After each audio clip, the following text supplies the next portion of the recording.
देश भर में समाज सेवा के क्षेत्र में अग्रणी भूमिका निभा रही युग संस्कृति न्यास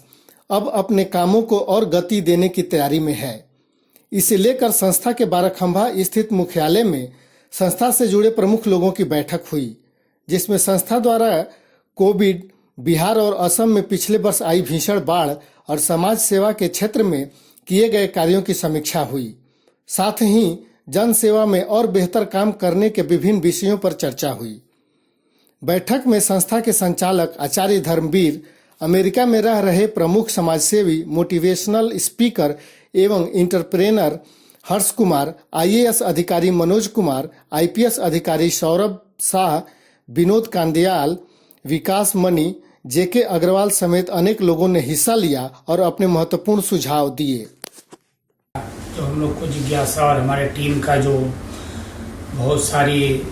सलाह सुझाव देना और लेना मार्गदर्शन, तो आपको बताना चाहेंगे आपके माध्यम से कि सबसे बड़ी बात आज का ये रहा कि हमारे बीच में अपने देश भारत में जन्म लिए पले बड़े शिक्षा दीक्षा प्राप्त किए हुए उच्च स्तरीय शिक्षा प्राप्त करके आज विश्व के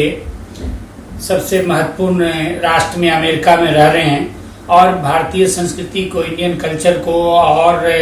पीड़ा पतन निवारण के लिए, सेवा कार्यों के लिए अपने आप में वो चलता फिरता एक संत, शहीद, समाज सुधारक, जो भी कहें, सब नहीं आ रहा है, मेरी भाव को आप समझें। तो आज हमारे बीच में, हमारे टीम के बीच में वो पधारे हैं परम आदरणीय सदैव हर्ष कुमार जी। परसों ही इंडिया पधारे हैं, आज हमारे बीच आए हैं। तो सबसे बड़ी उपलब्धि आज का हमारे बीच में उनका होना है। किन किन विषयों पे चर्चा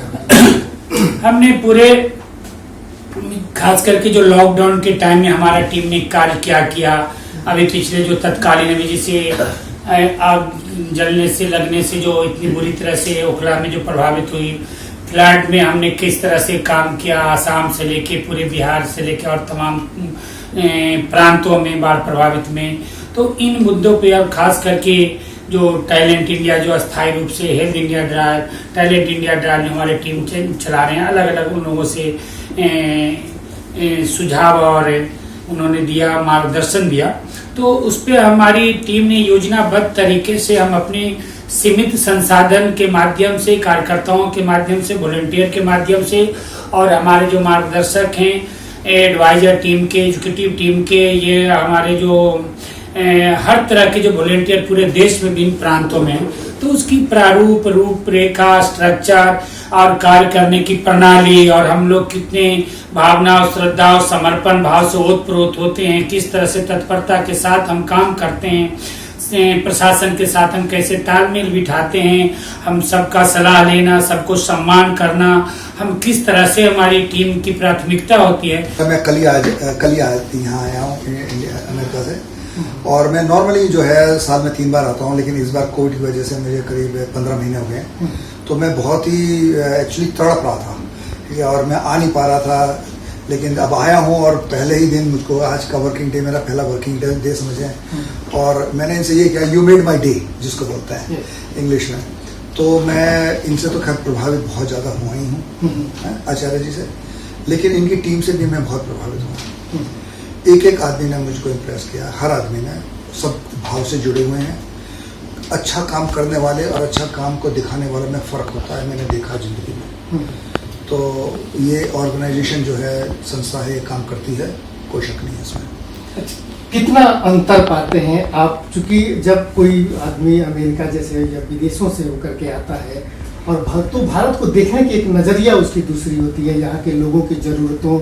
उसकी गरीबी या फिर उसके जो रिक्वायरमेंट्स हैं उसको लेकर के आप युग संस्कृति न्यास के माध्यम से उन लोगों तक जो जरूरतमंद थे, विशेष करके लॉकडाउन के दौरान आपने मीडिया में भी देखा होगा वहाँ रहते हुए, और बिहार और असम में बाढ़ के दौरान जो युग संस्कृति न्यास ने काम किया, उसको आप किस बारीकी से ऑब्जर्व कर पाए? देखिए, जब मैं अमेरिका में था तब मैंने देखा था, यहाँ पे जब लॉकडाउन हुआ था और माइग्रेंट लेबर जब लौट रहे थे, बड़ा दर्दनाक दृश्य था। हिंदुस्तान होते हुए बहुत दुख हुआ हमको ही नहीं, बहुत लोगों को वहाँ पे भी बहुत दुख हुआ। It was a nightmare actually. तो हम यही सोचते थे कि क्या किया जाए। अब होता ये है कि इंडिया में ज़्यादातर लोगों का ये विचार है कि कोई भी प्रॉब्लम होगी उसका सॉल्यूशन गवर्नमेंट है। ये बहुत बड़ा गहरा, और गवर्नमेंट की गलती है अगर कोई काम नहीं होता है, लेकिन ये तर्क सही नहीं है। यहाँ पे किसी भी समाज में गवर्नमेंट का रोल होता है और सामाजिक संस्थाओं का रोल होता है, और जो आपदाएं जो आती हैं वो तरह तरह की और बड़ी डिफरेंट तरह से और बहुत अनएक्सपेक्टेड वे में आती हैं, और उन पे क्विकली रिस्पॉन्ड देने के लिए जो है टुगेदर जो है जो सामाजिक संस्थाएं जो हैं और जो गवर्नमेंट है मिलके अगर काम करेंगी उसके बगैर काम नहीं चलेगा। अब कुछ सामाजिक संस्थाओं को सोचना चाहिए, उनका मिशन स्टेटमेंट होना चाहिए कि वो नई नई जो आपदाएं आती हैं उसके लिए प्रोएक्टिव रह सकें। मैंने इस संस्था को देखा कि ये उस डायरेक्शन में काम कर रही है, तो ये बहुत अच्छी चीज़ है, क्योंकि उससे जो है ये प्रोएक्टिव होने से जो रिस्पॉन्ड टाइम जो है वो बहुत ही क्रिटिकल होता है ऐसी सिचुएशन में। तो रिस्पॉन्ड टाइम को अगर हम रिड्यूस कर दें तो हम बहुत ज़्यादा अच्छा काम कर सकते हैं। वरना होता क्या है कि रिस्पॉन्ड टाइम डिले होने की वजह से मदद तो आती है लेकिन काफ़ी देर से आती है।